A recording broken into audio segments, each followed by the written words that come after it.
Вот так каждый день.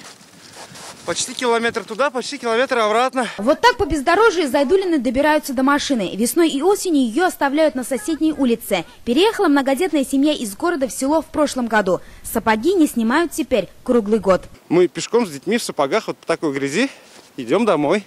Приходим все чумазые. Мелкий у нас еще, ему 6 лет всего. Он еще по дороге может и упасть. И, то есть, стирка практически каждый день.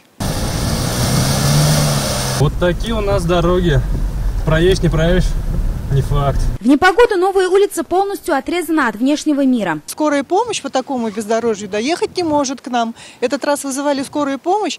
Машину она оставила на конце той улицы и шли пешком. Хорошо, что врачи оказались гуманные. Мы в страхе живем из-за этих дорог. Мы не знаем, что будет с нами завтра. На улице Амира начали строить дома 4 года назад. Сейчас здесь 30 домов. Жители не раз обращались в администрацию района. Улица новая, и ее нет в генплане села. А внести изменения в документ стоит денег. Если мы не в генплане, нам исполком не имеет права отсыпать дорогу, потому что могут попасться чужие участки. Для того, чтобы положить хотя бы щебенку, генплан не нужен, сообщили нам в исполкоме района. Мы их запланировали пока на 2020 год по щебенению. А по какой программе будем щебенить, пока не решили точно.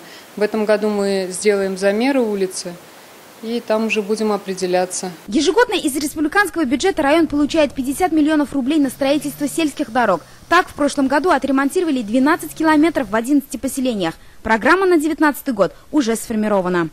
Филюза Хамидуллина, Ирик Хабибуллин, ТНВ, Альметьевский район.